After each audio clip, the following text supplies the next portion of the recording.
Hello, everybody, and welcome back to episode 9 of the Developers Unplugged podcast. Today, joined by Amber. Amber, thank you very much for joining the podcast. For anybody that doesn't really know who you are, do you mind giving a bit of an intro? Yeah. Hey, everybody. Yeah, really glad to be here. Thanks for inviting me. No worries. So, my name's Amber. I'm originally from the UK. Around 8-9 years ago, I attended my first Codebar session in Brighton because I'd made websites as a kid and really enjoyed it. Hadn't pursued that as a career, but the first Codebar meetup I went to, which is basically where coaches and students get together, I was blown away. Everyone was so helpful, so nice, and I went every week for 9 months and learned so much, got super inspired and motivated, and attended a job fair and got my first job as a junior developer. Wow. Yeah. And here you are now. Yeah. So that was like the very beginning of the story. I don't know how much, whether you wanted like the truncated version. No, I mean that's perfect. So that's kind of, I guess, what kind of then slingshotted you into this career in software development. So Yes. Whereabouts are you now then? Because I know you just mentioned the UK, you've mentioned Brighton as well, which for most of the viewers, they'll be from Berlin and Germany. Brighton is, of course, on the south coast of England. Mm-hmm. So why Berlin? Why are you here? Yeah. Well, way before I attended my first Codebar, went into this web development path. I did live in Berlin for a year or so, and always really liked it. But then moved away, and after I'd become a web developer, I had my job as an intern, and then while I still had that job, I met the team lead of someone who worked for a company in Berlin. And I deliberated a bit, and then I thought, yes, I'm going to go for it. Moved back to Berlin. Sounds great. And it was. Yeah, and that's how I got to Berlin, and found that the people in the Berlin tech scene were just as wonderful as the people in the Brighton tech scene. Yeah, that's always been very important to me, this sort of web community. And then after that first initial job I had in Berlin, through also continuing with Codebar, not as a student but as a coach and also organizer, I was really fortunate to meet lots of new people, and through that I found my previous job, and now I'm on my third job as a web developer here in Berlin. Wow, that is amazing. And you mentioned there as well, which is so common that a lot of people mention, which is that the community in Berlin is like really welcoming, typically, not always. Of course, yeah, there is. Yeah, it can be tricky. Yeah. But I was going to ask, because you've kind of seen both sides, I guess, of that, within the British scene, and of course the Berlin scene specifically as well within web development. What would you say was like the key differences? Because surely Berlin must be better because you're here, right? Maybe. That was my logic, at least. Oh gosh, the key differences between the communities. I would say there's not many. No. Okay. Because I was meeting people in both places that were just as sort of passionate about what they do, love what they do, and sort of had the same opportunities in both places to, first of all, help organize Codebar. I was helping organize Codebar in both places. And basically through that was just doing similar things and meeting people with meeting similar people, really. So in both places I was attending conferences, also talking about Codebar in those places a lot. But the thing that unites all these communities which is the thing I love most about web development, actually, even though there's lots of things to love about it, is that the web community just looks out for each other. Yeah. There's really no stepping on each other to get ahead. There's sort of like the more senior people get lots out of helping the more junior people, and of course the junior people get something out of that. So it's just all very positive and supportive all around, as it was both in Brighton and Berlin. Yeah, it's interesting you say that as well about senior engineers, people that have been doing it maybe like 10 plus years. Yeah, it's almost like they kind of feel a new buzz when there's like somebody new that's coming into the community or like from university. But that was, I guess, we're talking back then when that was you. Do you think that that is still the case, or do you reckon there's like a different mentality on juniors coming into new teams now? Are they seen as a burden, or is it still quite positive? No, it's seen as quite positive, definitely. I don't think that attitude has shifted. I think what has shifted, as most people probably know, is that it can be a little harder to get into a junior position these days. And but when you're in one of these positions, then I think the support you receive, that hasn't changed. It might just be a little harder to get into the initial position. But yeah, I mean, I'm not saying it was easy when I did it. It wasn't. It wasn't. I think you still need to put a lot of work in. Yeah. But did that sort of answer your question? Did I go? Yeah. Did I get into enough like about how juniors are supported? Yeah, definitely. I mean, it's definitely no secret that it's hard to get your first job as a junior developer, because it's really hard, I suppose for like companies as well, seeing it from their point of view. It is to a degree quite a risk because they just don't have anything to go off of other than like university grades and their personality. But you know, if you have that mentality, you're never going to really grow any good talent, right? And you said it yourself that senior engineers really rely sometimes on junior engineers to excel them even further into like team leads and as people. So they are really important for engineering teams for sure. And it's good to hear that they're actually still quite positively regarded as such. I was going to say, just kind of slightly off topic here as well. So for many people that again don't know you're actually in the process at the moment of writing a book. Tell us about that. Yeah. It sounds like a huge undertaking. It is. It's very exciting. You know, I've always loved writing as well, and the topic of obviously someone switching careers and getting their first junior web dev position is very, very close to my heart.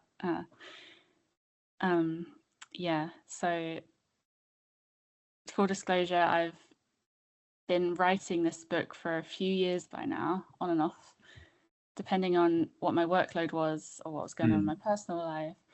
But I have sort of definitely got back into it now, and I'm going ahead with it faster, and I'm more dedicated to it, and that feels really good. Yeah. So the book itself then is about sort of like for people getting into the industry, right? Web development. Yeah. So the focus of the book, that is the exact focus of the book.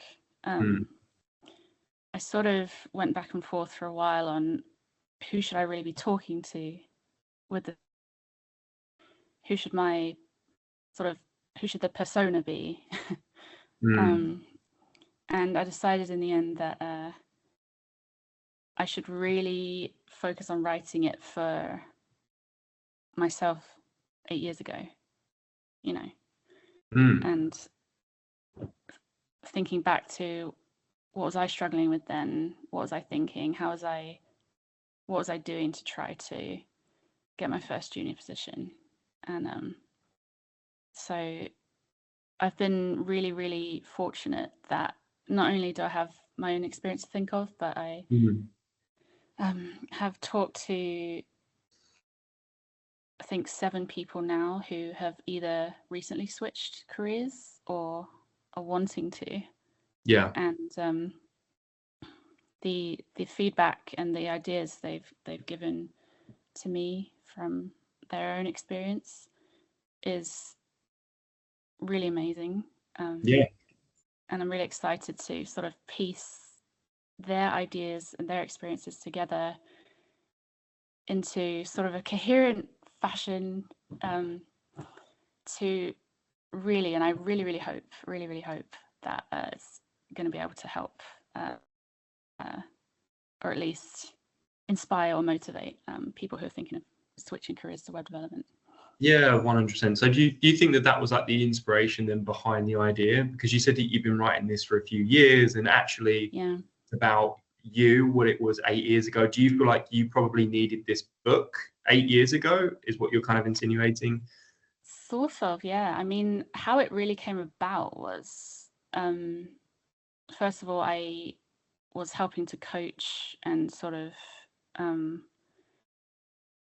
coach people at Codebar who were thinking of switching, and also organize Codebar. And so I met lots of people like that and heard their stories.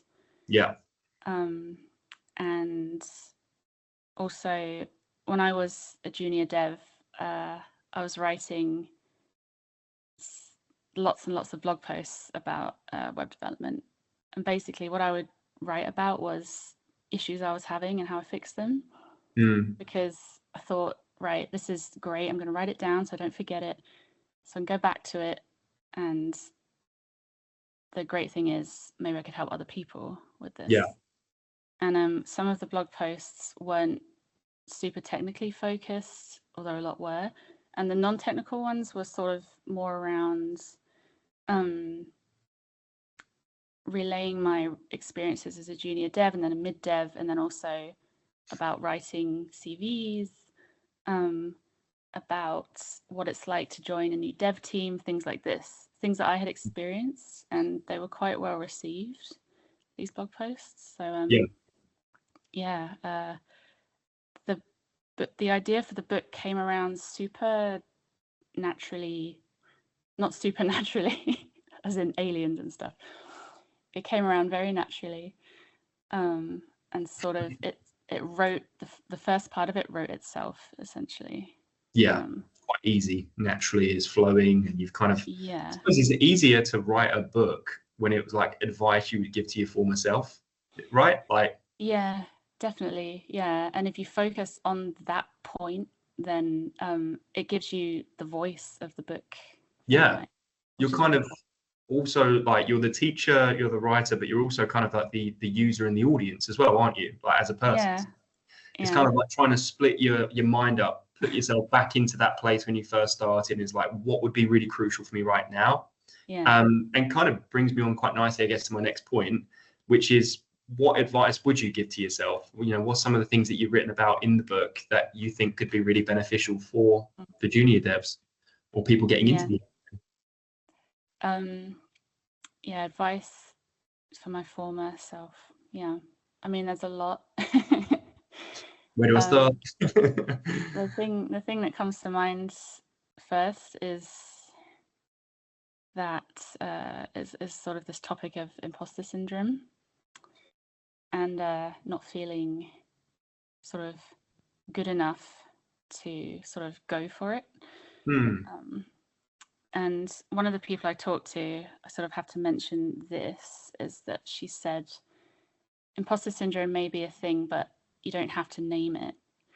You can name it if that's useful to you, or you could try and find sort of like another way. So I think what she did was she decided she was gonna put on this air of confidence, you know, and almost fake it to make it.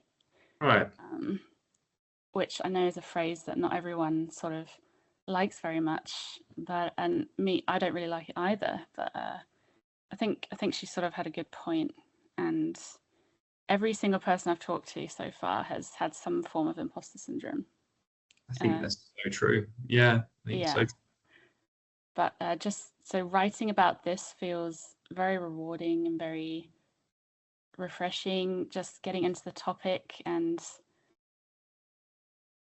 the thought that the book, like this topic in the book plus other topics, could sort of get the wheels in someone's brain turning, and they might be like, yeah, okay, this, like, people get this issue, but this is how they dealt with it, this is how I could maybe deal with it. Yeah, that could have been something I could have read when I was just starting out, for sure, among other things. Yeah, but probably a main one is imposter syndrome, isn't it? You know, you're kind of, I really think so. yeah, applying for a role, and like you've got no prior experience or you've got very little experience, can be quite daunting, can't it? Especially speaking to the leaders, or engineering leaders in the team during the process. But I think the most important thing as well, that maybe something that I would want to add, and maybe feel free to jump in here, but probably just being transparent as well, just being honest about your gaps, like your strengths, your weaknesses. I know it sounds cliche, but it's true. It's like, I speak to so many founders and hiring managers, and sometimes they just really appreciate people being really honest, especially junior devs. You know, they're not going to have all of the answers. No dev really has all of the answers. And I think as a junior dev, or somebody who's like still starting out, and not totally senior right now, or even senior people, if there's something you don't know, I actually think that some of the people in the interviewing team would really respect you to just say, I don't know that, but I would find that out. I would genuinely work hard to find that out, or I'd ask peers. Because nobody likes somebody who just kind of pretends to know it all. It's not the best, and it's not beneficial. It really isn't. So maybe something to add into there as well, just being completely honest and transparent. And maybe people will just then be like, yeah, cool, because that shows good personality, I suppose. It's sort of like a good attitude sort of thing. Definitely. Exactly. I think, but that's kind of like, attitude wise, it's probably the main thing that people look for, right? Maybe like you have a different opinion on this, but especially when you're starting out, you've got no experience. It's kind of all about like attitude, and like how you'd fit in the team, and how you work, like your mind. It's definitely like the huge thing, isn't it? So if you have struggles, trying to be transparent, then it's going to be really hard for you. I was going to say as well, I talk about that as well. Yeah, I mean, we can talk about that in a second. I was going to say one thing I just kind of reminded myself, is that, of course, when it comes to a junior dev or somebody just starting out in their career, actually getting a job is one thing, but finding a job that's like right for them is also another thing as well. And I've heard loads of different opinions on this. It's like startups versus big corporates as well, especially when you're just starting out.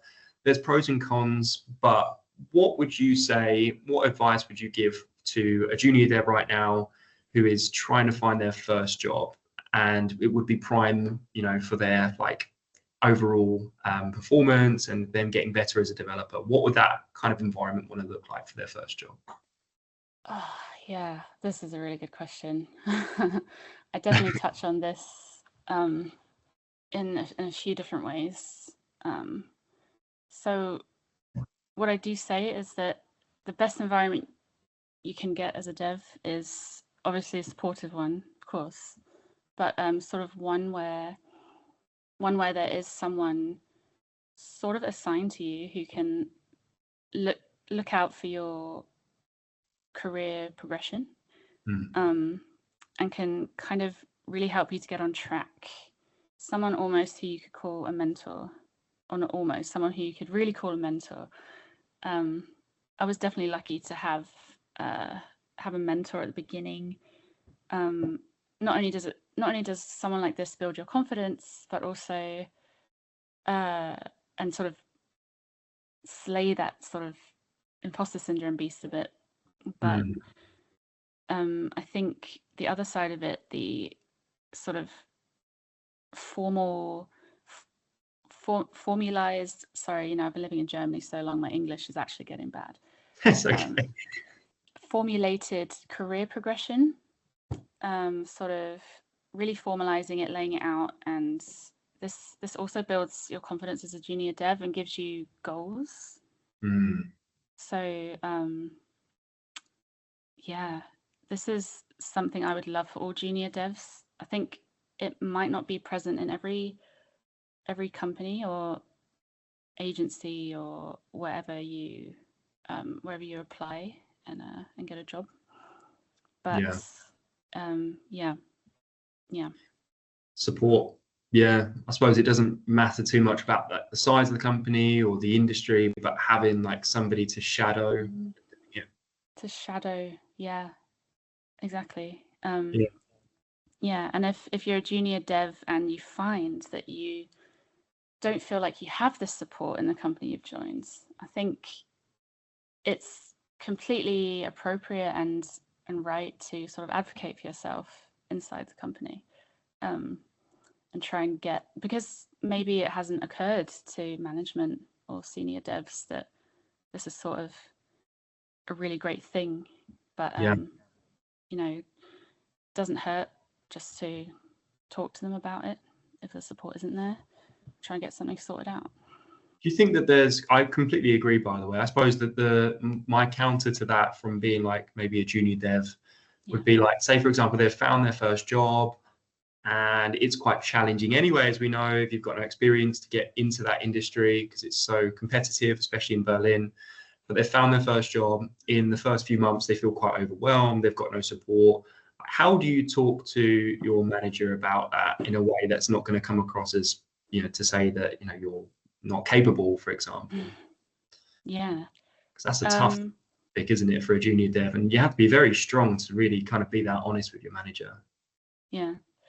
It's funny, actually, because now that we're talking about it, it's the first time I've really thought about this very specific sort of advice. So I already had the advice in mind that having a supportive person is good, of course, but I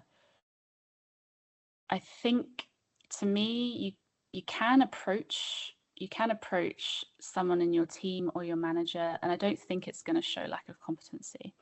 I think it's actually going to show forward thinking. Interesting. And the thing is, if you've already been hired as a junior dev, I really think you've got nothing to lose because you're already there. They wanted you, they've got you. And yeah, if you tell them, I think it'd be good if I had some support in this area or this area, and they say, oh, we can't offer that right now, then that doesn't show your incompetence. That rather shows their incompetence. But it shows that you're forward thinking and that you care about your progression. I think that can only be a good thing. Absolutely. But I did want to just maybe finish that, like, if you like, in my first 2 jobs as a dev, I didn't always get the best support. I did sometimes during those positions, but not all the time. Not consistently as such. No, yeah. Obviously, consistent support would have helped and been great, but when I didn't have it, I did fall back to the web community and all sorts of avenues. So either Codebar or people I already knew in person, online as well. There are some pretty safe spaces to discuss things that are bothering you, and you'll often get a lot of support. Everyone wants to lift each other up in this industry. Yeah. So that's another option. Yeah, I think like looking outside your organization, right? Like you said, that really helped you as well. Did you go to like networking events as well and stuff like that, and like meetups to sort of speak to people with similar experiences? I did. Lucky for me, I did have Codebar, so I did have that avenue.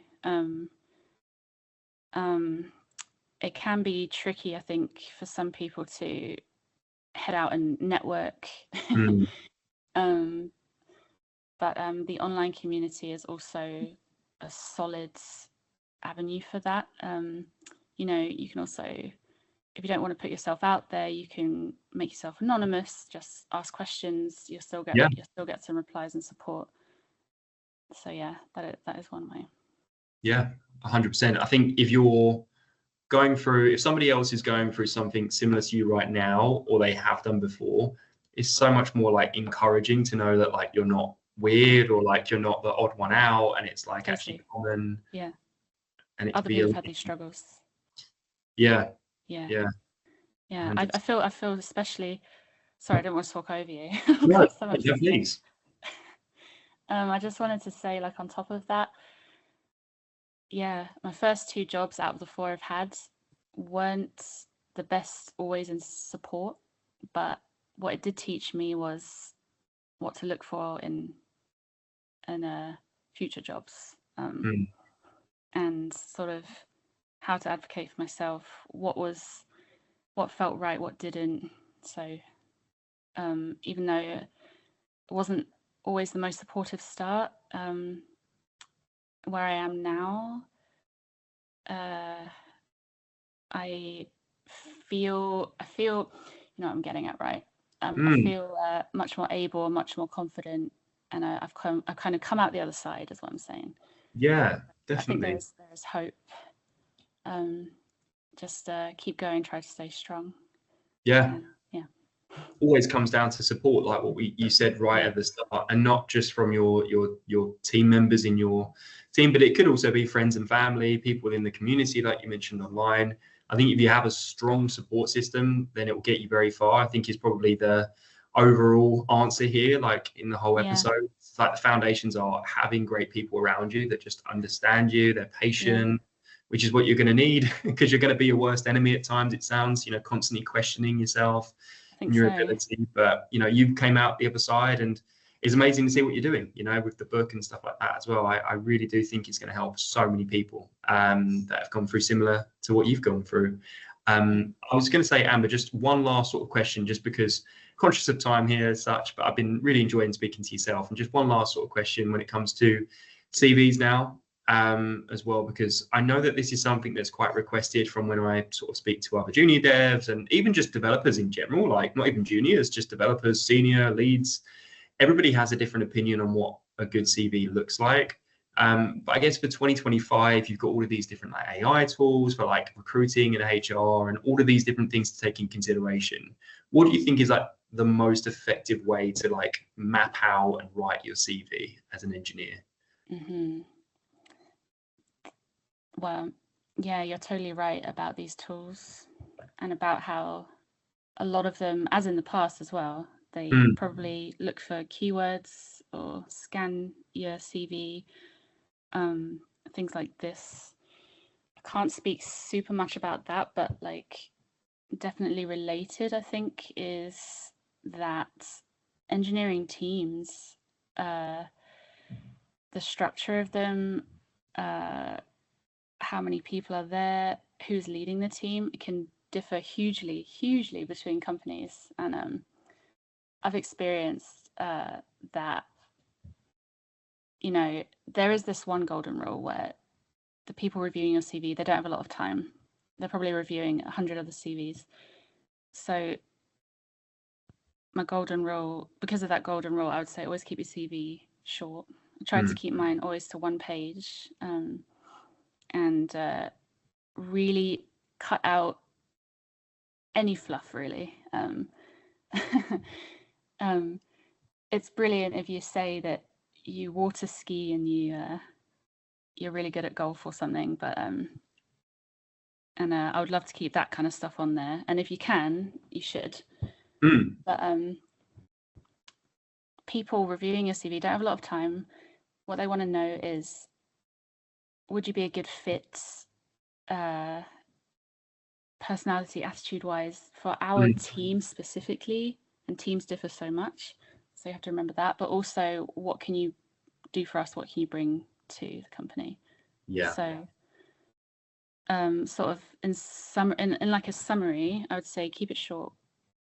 Yeah, 100%. Sort of cut out things that aren't directly relevant to the team or the company, and really talk about, thirdly, and very importantly as well, talk about how you have solved problems in the past. Of course, even if you have never worked as a developer before. Just talk about how you've done that. And obviously, if you're going for a junior developer position, something pretty important as well is sort of showing off what you've done as well in terms of side projects. Probably putting a link to some of those on there so they can really quickly tap through and have a look. And cover letter is good. Yes, absolutely. But try to make it written by you, right, instead of AI, because again, I've heard like mixed opinions on cover letters because people just write a prompt in ChatGPT saying, hey, I'm applying for this role, write me a cover letter, this is my CV. And like, you know, hiring managers, you said it yourself, you know, they're looking through them like crazy, all these CVs and applicants. I feel like me now as well, like I look through CVs and cover letters, I'll know when something's like written specifically for me by a keyboard as opposed to like a prompt in ChatGPT or an AI engine and whatnot. But yes, make the cover letters personal, make them written by you, or at least look written by you.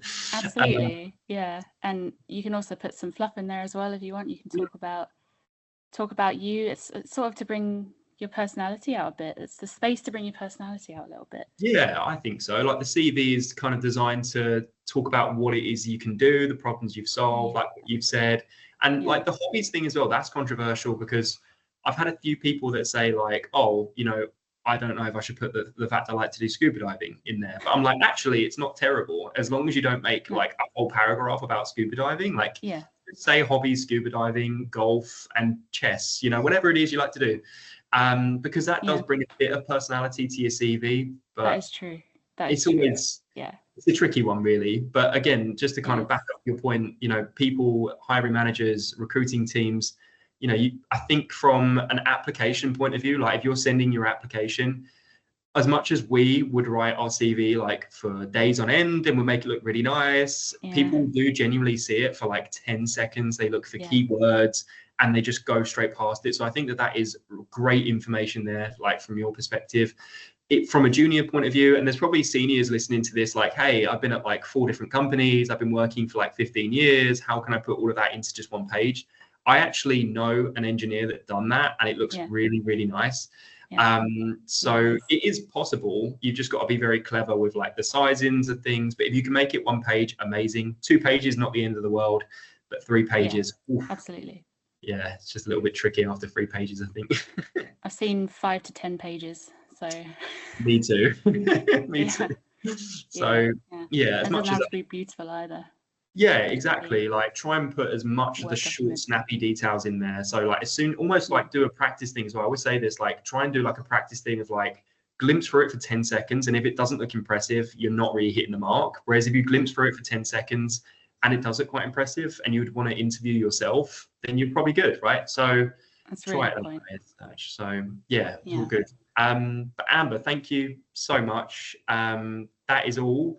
Thank you very much for being on the podcast. Is there anything you wanted to speak about at the end? Because I know you said that you've also got blogs that you do as well. So you're very busy. You're not only a software engineer writing a book, but you're also doing blogs as well.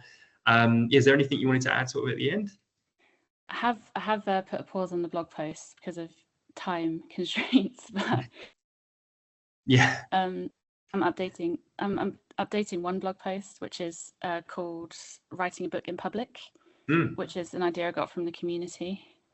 So as I make progress, I update the blog posts. And I also have a subscription form on the post at the top for anyone who wants to get the occasional email on the progress of the book. And I sort of write how I've been doing with it. I give a sneak peek of some content. Very interesting. And at the end, I put like an inspirational quote or something that has inspired me recently. So that's fun. Amazing, yeah. And is there like because I know you said that you've been writing it for a few years on and off, a lot more seriously now. Is there like a release date in mind, or is that still to be confirmed? There is no specific release date, but I am hoping to have it done, I would say, end of the year. Latest, yes. Yeah, wonderful. And I'll leave all of your links below as well, so people can just take a look and click through, and hopefully subscribe to any newsletters that you got and all the blogs and stuff like that as well. And I guess we can keep up people updated for you. But maybe we can do a part 2 because I feel like there's loads that we can cover when the book's released. Maybe that'll be pretty cool. Absolutely, and I've learned loads from you today as well, just from having a chat. So thank you. Hopefully, again, like I say, hopefully it's beneficial for the person viewing this as well, whether that's junior, entry level, even just like in a completely different industry and thinking about web development, I think it'd be really interesting. So feel free to reach out to Amber as well, by the way. Anybody who's looking for this, I'm sure Amber, you'll be more than happy to speak to anybody. And Absolutely. other than that, thank you very much for joining us. Yeah, thanks. Thank you. Thanks for the invite.